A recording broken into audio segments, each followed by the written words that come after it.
Oi, galera, bem-vindos e bem-vindas a esta aula. Meu nome é Mariela Genovesi, eu sou professora e pesquisadora da Universidade de Buenos Aires.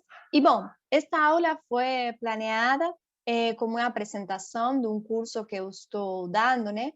É um curso onde desenvolvo a problemática afetiva em Platão e Aristóteles, em Agostinho de Hipona e São Tomás, en Descartes y Spinoza y en las neurociencias y o psicoanálisis. ¿Sí? Es una temática complexa, mas que vai ser desenvolvida em diferentes encontros. Por isso, o título desta aula é Os afetos e a vida pós-moderna, uma viagem em retrospectiva. Porque a ideia é viajar pelas civilizações antigas para ver como foi abordada a temática afetiva e como podemos pensar essa abordagem hoje, dentro de uma sociedade fragmentada, mas ao mesmo tempo global, uma sociedade segmentada, mas ao mesmo assim uma sociedade de massas, uma sociedade massiva, e uma sociedade presencial, mas cada vez mais virtual, né? Onde se fala de moedas virtuais, de consumos, identidades e até movimentos virtuais. Tudo isso nos coloca em um momento da história em que surgem novas e até velhas tensões, né? Por isso, para mim, é importante recuperar o pano de fundo do sentir em seu vínculo com pensar e com fazer, para poder processar e analisar certas coisas que hoje estamos vivendo como uma certa crise existencial, porque estamos em um tempo de crises e de mudanças para as quais, como humanos, devemos estar preparados para repensar-nos, para estabelecer novos tratados acerca de como a gente quer viver, por um lado, e também como a gente poderia viver bem e harmoniosamente em comunidade, respeitando as diferenças, as preocupações e as formas de ser que cada escolhe para a sua vida.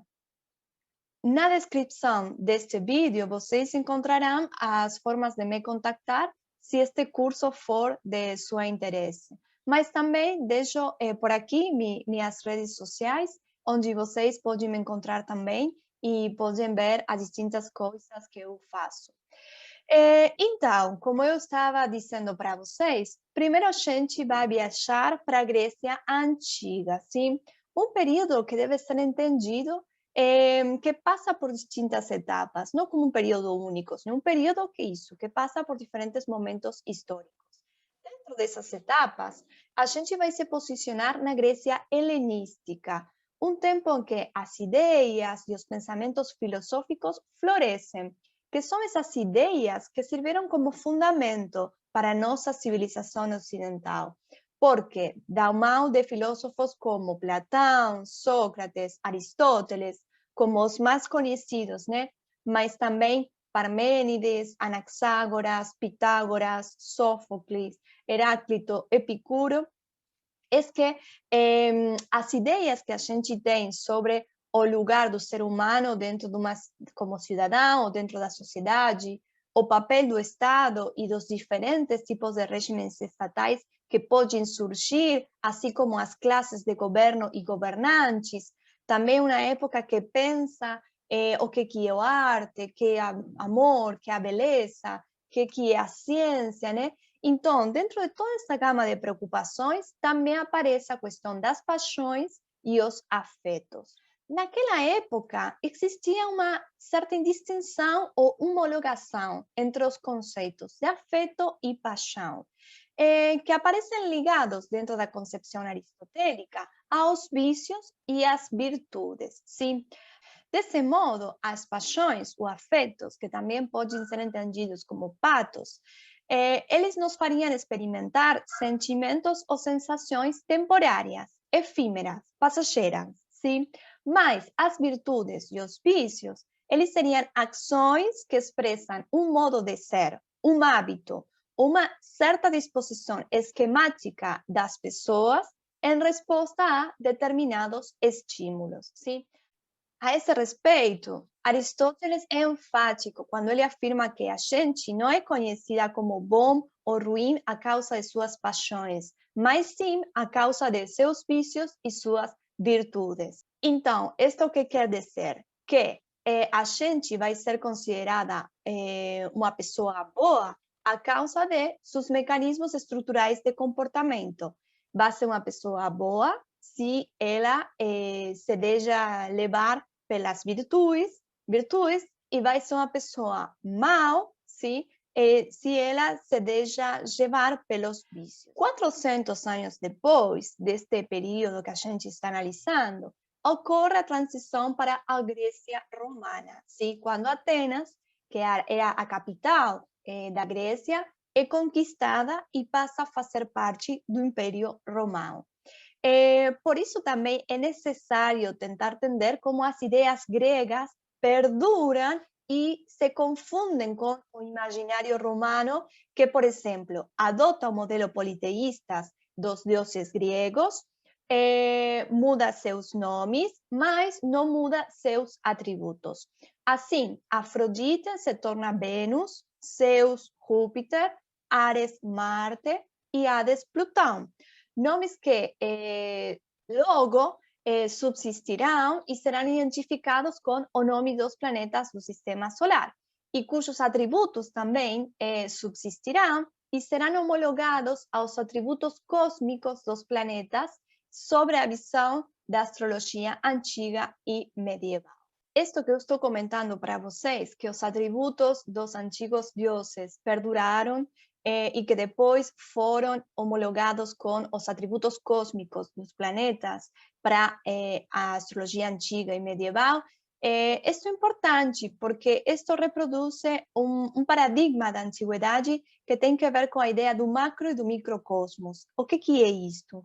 É assim, para o pensamento medieval, antigo, alquimista e astrológico, existia como uma certa conexão entre o macrocosmos, onde estavam situados os deuses e que tinha que ver com a natureza física das coisas, e o microcosmos, que estava vinculado com o homem, com a natureza humana. Então, entre eles existia como uma espécie de laço ou de união pansíquica que explicava que algumas coisas que aconteciam aqui dentro da Terra eram produto dos deuses, em alguns casos, dos fatos dos deuses, mas também podiam ser coisas que acontecessem por estes laços sólidos e secretos, que se estabeleciam entre um universo e um outro.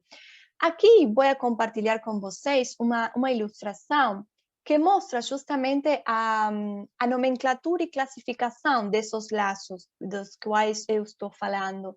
E esta é uma ilustração que eu considero maravilhosa por todas as associações que podem ser estabelecidas e analisadas.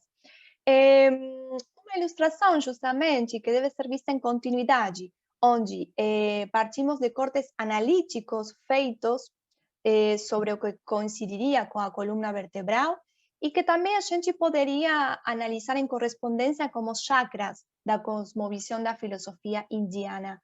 Daí a gente passa a uma visão completa do corpo humano, onde aquela porção pintada de cinza corresponde ao elemento água.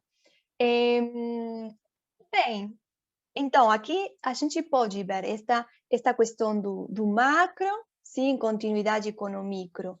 Então, poderíamos continuar analisando e desmostrando esta ilustração esquemática, mas o importante é ressaltar que essa ideia de micro e macrocosmos também está ligada a esta estreita relação que antigamente se tinha com respeito ao lugar que ocupavam os deuses. Esta ideia que as coisas que aconteciam na Terra tinha que ver com os desejos dos deuses, coisas que geravam rivalidades, tensões entre as civilizações e entre os próprios seres humanos. Por isso também isto gerava comportamentos contraditórios dentro dos próprios humanos. E este é um problema que Agostinho de Hipona vai tentar dar conta, né? Porque ele vai achar que o tipo de disposições afetivas e as crenças e comportamentos que os romanos tinham para com seus deuses produziam problemas, produziam bagunça dentro da sociedade, produziam vaidade, caos e um tipo de amor que ele vai chamar de cupiditas. Este amor era movido pela força dissolvente das tentações e os estímulos que dispersavam ao ser humano dentro da multiplicidade. Por isso, para Agostinho, não era sensato adorar a deuses ligados a paixões ou atributos adversos, excessivos ou ridículos, como, por exemplo, adorar ao deus Pavor, do medo, deus do medo, e ao deus Palor, o deus da coragem, ou a deusa Febre e a deusa Saúde, sim? Isso gerava justamente algo contraditório, não estava certo para ele. E aí o que ele vai tentar estabelecer é uma noção de ardo amoris, sim? Ou uma ordem correta dentro do amor. Amar o que deve ser amado, vai falar Agostinho de Hipona. Então, quando o homem ama uma outra coisa, sim, que não está contemplada dentro desse ordem, o ser humano fica desordenado, sim, porque se deixa afetar por múltiplos estímulos ou tentações. É por isso também que a noção de Agostinho de Hipona de afeição ou de afeto deve ser entendida dentro deste novo ordem que está surgindo. Uma ordem que se refere à figura de Deus, sim, pero um Deus já não como a antiga noção de Deus que tinham os gregos e os romanos. Não, este vai ser a figura de Deus judeu-cristão, sim? O que vai produzir a transição para o monoteísmo. Então, o que vai estabelecer Agostinho de Hipona? Que se você ama Deus, sim, como este ardo amoris, você não é que vai amar a Deus como uma espécie de amor romântico, um amor do casal, não. Você tem que amar as ideias que estes dois envolve, sim? A ideia de virtuosidade, de prudência, de justiça. Então, desse jeito, o ser humano se deixaria alcançar por Deus, estaria alinhado com Deus e ele se comportaria de um jeito recto, sim? De um jeito ordenado, falaria Agostinho de Hipona. Mas, para entender também o pensamento de Agostinho de Hipona, perdão, a gente tem que entender que ele também pensava dentro das ordens do maniqueísmo. O maniqueísmo era um movimento surgido dentro do Oriente que estabelecia uma rivalidade entre o bem e o mal, sim? Bom, Agostinho também vai tentar sair desse maniqueísmo e ele vai estabelecer que o único que tem status ontológico para ser é o bem e que o mal é a privação do bem, sim? Então, não existe o mal per se, não, o que existe é o bem e a privação de bem dá lugar ao mal. É por isso também que ele resolve uma questão muito importante dentro da filosofia, mas, bom, essas são questões que a gente verá com precisão dentro do curso. E o que acontece também? Este novo ordem se estabelecerá, sim, com a chegada do Filho de Deus ao mundo, a chegada de Jesus, sim? A chegada de Jesus constitui um fato paradigmático que supõe justamente o surgimento do cristianismo como movimento de massas, sim? Como um movimento crítico do status quo daquele momento, sim? Do jeito de ser, de libertinagem, de desperdício e de corrupção romana. E assim, Jesus é a palavra que se torna carne, sim? Sendo a palavra o correlato dessa ideia de nous platônico, de espírito, de inteligência mais elevada e divina com a qual a alma humana está em conexão. Essa ideia, esse nous, adquire uma forma em um corpo, dentro da carne, sim, que se torna humana. Então, a filosofia vai se encontrar com um duplo problema. Porque agora, não só tem que pensar o conceito de substância, de corpo, de alma, de Deus, mas também assim tem que tentar pensar que vai fazer com a mixtura, sim, de tradições diferentes que se encontram. Por quê? Porque os conceitos de palavra e carne não são conceitos gregos, são conceitos da tradição judia e cristiana que está também surgindo nesta etapa da história da humanidade. E aqui também vai ocupar um rol destacado a Escola Judaica de Alexandria, ¿sí? Que ocupa um lugar fundamental também neste encontro de tradições diferentes. Então, sobre este modelo, este novo quadro, Agustín compreenderá que os afetos são aqueles que sofrem a carne, ¿sí? Sendo a carne a referência ao corpo, que ameaçam o que sente a alma em sua memória. E as perturbações, sim, por outro lado, serão os afetos mais comuns da mente, de los quais podem derivar as principais paixões, que para eles são o desejo, o medo, a tristeza e a alegria. Com Agostinho também vai aparecer a primeira referência ao conceito moderno de mente, marcando uma diferença com o antigo conceito grego de logos e psique.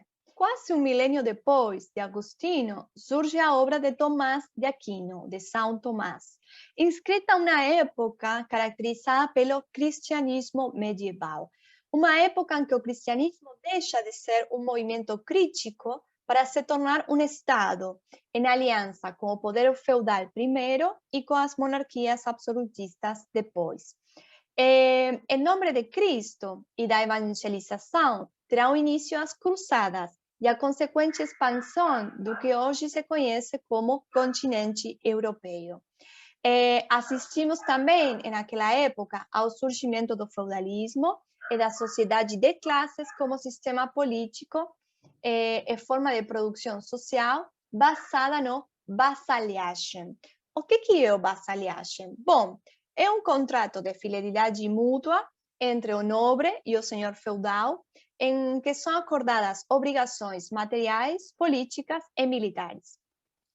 E além disso, também, a gente está no início da Inquisição e dos anos mais sombrios da Europa, onde a superstição, a persecução e a desconfiança, orientadas pelo medo e o terror, vão se entrelaçando a forma do vínculo social entre os seres humanos, acosados pelas ideias religiosas e maníqueas do bem e do mal, sob a cosmovisão satânica da feitiçaria e da heresia. Nesse clima de tempo, interessa destacar a obra de Tomás de Aquino, porque ela dará um caráter filosófico e racionalista aos postulados das Sagradas Escrituras e dos Evangelhos, e fortemente em lo que respeita à caracterização de Deus. Consequentemente, Tomás vai ler e retornar Aristóteles com grande precisão, mas não só ele, também vai retomar aos pré-socráticos e a outros estudiosos da obra aristotélica, como Averroes, que ele veia do Islã. E assim, dito muito rapidamente, como o pensamento de Agostinho tinha um caráter platônico, pois se baseava nas ideias neoplatônicas da escola de Alexandria, que eu mencionei para vocês, Tomás, o pensamento de Tomás era aristotélico, devido a seu interesse em retomar a realidade, sim? A questão material. E isso é algo muito importante, porque Tomás dará lugar à criação de um conhecimento sensível. Ele não falará solamente de um conhecimento intelectual, sim, vinculado com as ideias, sino também que é possível ter um conhecimento sensível que parta do próprio corpo.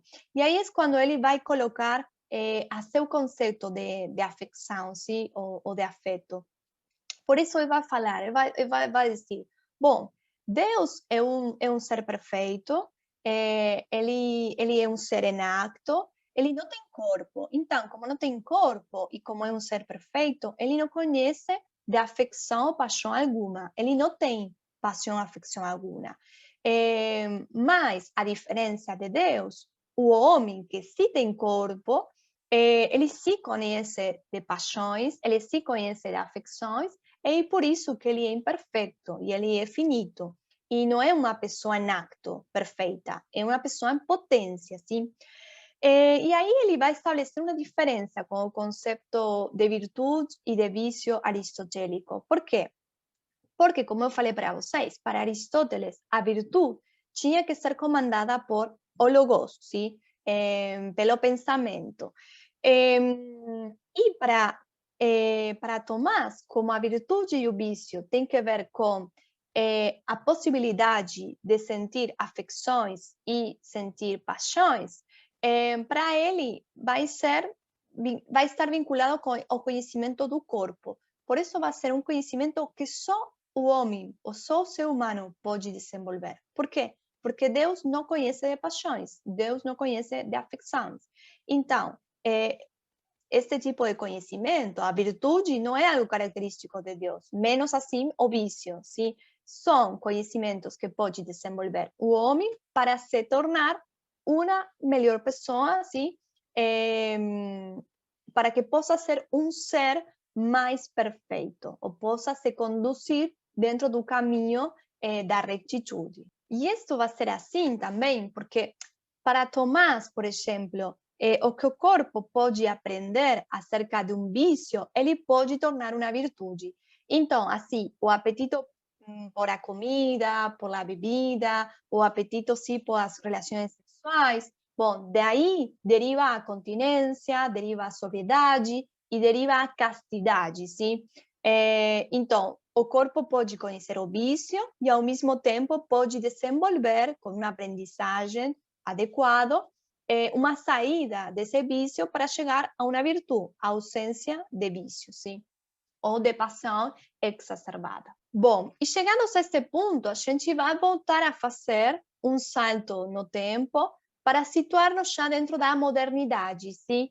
E para entrar dentro do caminho dos trabalhos de Spinoza e de Descartes, que a gente ubica no século XVII, que é o século da chamada Revolução Científica ou da Física, pelos aportes de Galileu e de Newton às ciências físicas e astronômicas, e pelas repercussões disso dentro do campo da filosofia, observáveis justamente dentro a teoria mecanicista de Descartes. Mas, como um período imediatamente anterior a esta modernidade que está surgindo, a gente tem que situar o Renascimento, que o Renascimento também é uma etapa de crítica, assim, hacia a Idade Média, porque marca o declínio das crenças fundamentais do mundo medieval. Estas ideias, sim, de salvação da alma, de expressão por o corpo e pelo lo terrenal, esta questão da vida centrada ou dirigida hacia a divindade, em desprezo também hacia a finitude humana, sim? Mas o que acontece? O Renascimento não pode dar respostas frente a estes paradigmas que estão em crise. Aqui a gente também tem que entender as reformas ocasionadas dentro da comunidade cristã devido às intervenções de Lutero e de Calvino. Mas, como eu falava para vocês, o Renascimento não encontra respostas para isso e então esta problemática vai se tornar uma assinatura estrutural e fundamental da era moderna. E uma questão também que será fundamental desta etapa é que o Renascimento também vai começar a se desprender desta ideia de a ligação entre o macro e microcosmos, sim? Assim como também dessa ideia de esse vínculo intrínseco entre os homens e o Deus judeu-cristiano. E isto nos dá como um salto direto para o Spinoza, porque Spinoza vai ter outra ideia de Deus, sim? Ele não vai a pensar a Deus como o criador do mundo, senão como a causa imanente dele. E o que significa isso? Bom, que o Deus judeu-cristão, ele é considerado como uma causa transcendente do mundo. Ele é considerado como algo ajeno, ¿sí? Como algo separado do mundo. Ele vem para o mundo, ou cria ele e vai embora, sim? Mas o Deus que Spinoza está tentando concebir não é um Deus dessas características, e é também um Deus desantropomorfizado. O que quer dizer isto? Que é um Deus que não está concebido, ¿sí? Como se fosse uma réplica do homem, como se tivesse uma forma humana mais divina. Não, sino que ele é concebido como uma natura naturans, vai falar Spinoza, sim? Como um Deus que permanece como causa das próprias coisas que produz, sim? Ele é o mundo, ele é a causa imanente do mundo, o que faz o mundo ter sentido, o que faz o mundo acontecer, o que faz o mundo se movimentar e criar um sistema, sim? Por isso eu também vou falar, é um sistema puro, sim? É uma natura naturata. Por quê? Porque Deus não só é a causa geradora de sistemas, sim? A realidade que se produz, sino que também é o sistema generado, a realidade produzida. Por isso, o Deus de Spinoza pode ser pensado como a própria natureza, sim? Como o que acontece. Mas esta ideia dele é muito escandalosa para a época, porque ele não só está brigando com a concepção religiosa de Deus, a concepção cristiana, por um lado, e judea, por outro, sino que também ele está colocando-se em polêmica a própria concepção da substância que tinha a filosofia. Mas, por estas ideias, Spinoza vai ser excomulgado da comunidade judeia de Amsterdã, de Holanda, e, bom, ele vai ter muitos problemas dentro da sociedade de sua época. Esse gesto disruptivo de Spinoza poderia ter sido apoiado por Descartes, porque Descartes também vai tentar se desligar da concepção de Deus cristiano, mas ele não vai conseguir, sim? Porque quando Descartes pensa o fundamento nociológico de seu método de introspecção e de búsqueda da verdade para fazer o conhecimento científico, ele, bom, vai estabelecer a Deus como esse fundamento que ele precisava para construir esse método. E, por outro lado, também a gente tem que tentar colocar as ideias de Spinoza que estão reflexadas em la ética, também tem outros livros, sim? Mas a gente faz especial encapé na ética, porque aí onde ele desenvolve o conceito de afeto, de paixão, sim? E de afecção também. É uma época onde Holanda se torna uma das potências da Europa pelo florescimento do comércio marítimo, das ciências e das artes. E, paralelamente aos confrontos entre luteranos e calvinistas, também vai ter confrontos entre os orangenistas, que eles representavam a Casa de Orange, o poder real da sociedade holandesa, e os republicanos, com John de White à frente. Estes confrontos vão culminar com o assassinato de John e seu irmão, Cornelius de White, que são linchados e mortos em condições desumanas.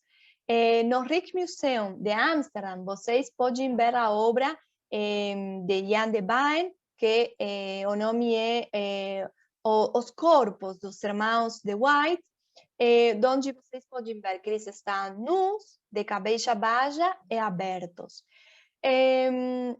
Então, é dentro dessa polêmica da ascensão de classes sociais, principalmente os comerciantes, sim, que a gente tem que entender, como falava recém para vocês, a ética de Spinoza.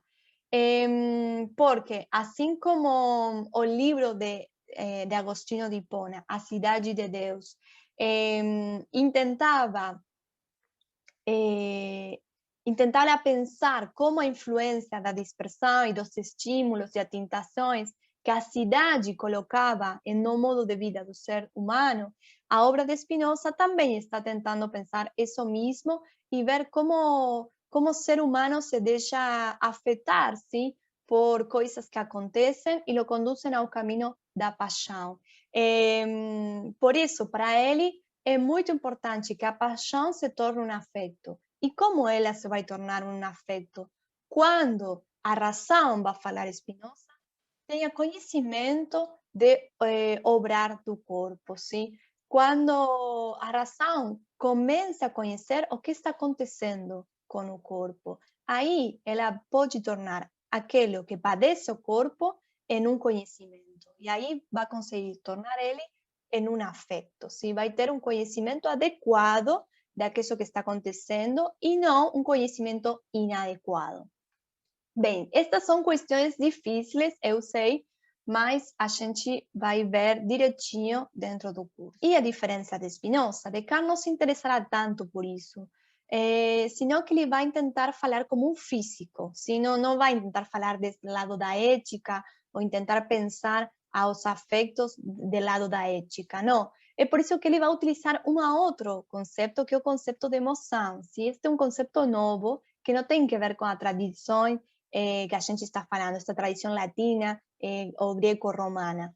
E ele vai utilizar o conceito de emoção porque etimologicamente tem que ver com o término emovere, que fala justamente de movimento. E que tipo de movimento é uma emoção? É um movimento involuntário da alma, sim? Algo também vai afetar a alma e a alma vai se manifestar através de uma emoção, através do corpo. E aqui também a gente tem diferenças entre a estrutura afetiva de Descartes e a estrutura afetiva de Spinoza, porque Spinoza vai falar de mentem, ¿sí? De mens, perdão, recuperando esta ideia de mentem que já tinha Agostinho de Hipona. E Descartes vai falar de alma, sim? Então aí também, não a mesma coisa, alma que mente, são coisas diferentes. E isso é algo que eu também trabalho em minha tese de doutorado, porque aqui também vão surgir as duas tradições que agora a gente está vendo, sim, como algumas recuperam o conceito de afeto e algumas outras recuperam o conceito de emoção. Por exemplo, a psicologia conductual, condutivista, as neurociências, elas vão trabalhar com o conceito de emoção. Por quê? Porque o conceito de emoção logra se emplaçar-se, logra se expressar no corpo. Em cambio, o conceito de afeto é um conceito mais psicológico, mais singular, que tem que ver justamente com ideias da mente, sim? Então, vão ser trabalhados desde diferentes pontos de vista, desde diferentes marcos hermenêuticos, sim? A hermenêutica é um tipo de método que tenta interpretar o que acontece, e isso dará problemas, gerará tensões dentro do campo científico, sim? Porque terá algumas disciplinas que buscam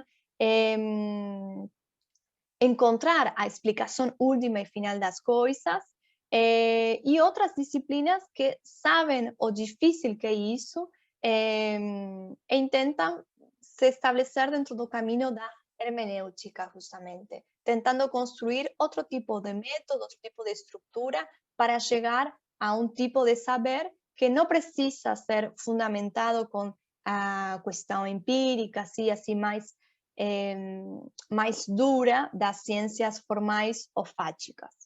Assim que, bom, eu vou deixar isto aqui, a gente viu muita coisa, mas o importante justamente é ver isso, como a humanidade passou por diferentes etapas, sim, onde sempre tive tensões, conflitos, sim, que alguns se profundizaram em alguma época, dando lugar a certas revoluções dentro do campo da ciência, dentro do campo da política, dentro do campo social, sim? Então, agora que a gente está também num processo, como eu falei para vocês, de mudanças, de crises, é importante ter presente a história humana para saber como o homem se desenvolveu, como o conhecimento se desenvolveu nessas etapas onde justamente começavam a aparecer conflitos crudos, sim? E confrontos muito fortes, para que justamente não voltamos a viver coisas que a humanidade não quer viver de novo. Assim que, bom, vou deixar isso aqui e eu espero o contato de vocês. Muito obrigada. Tchau, tchau.